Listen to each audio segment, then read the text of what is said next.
So I sat there feeling these emotions. I allowed myself to feel them.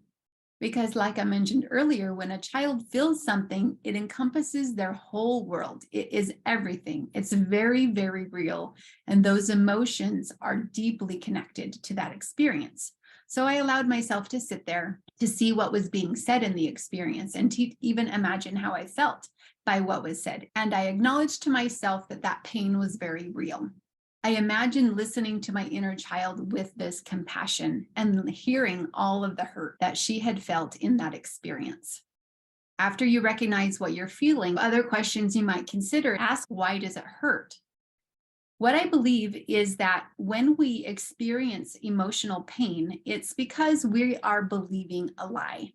In the video series that I've been teaching with the Z model, with the darkness on one side and the light on the other, I believe that truly when we believe something that is against our nature or is out of alignment with who we really are, we're going to feel that darkness and the pain from that left side of the Z model.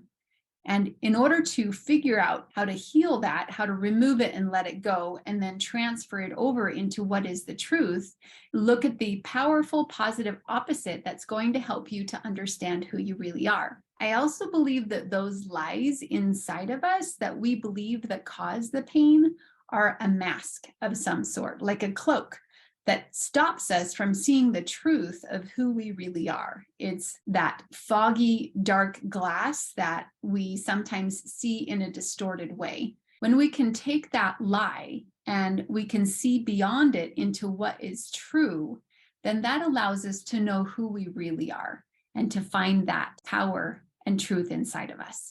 So then we move from the first R of recognize into the second R of remove. Sometimes the second and the third R get switched around. It could be replace and then remove, or remove and replace. But in this case, what I did was to imagine my child's self and to ask my child's self, what do you need? And what she needed was to be listened to and to allow that hurt to be expressed. So I imagined in this process doing that. And also what she needed was to stand up to her bullies. So I allowed myself to imagine that as well.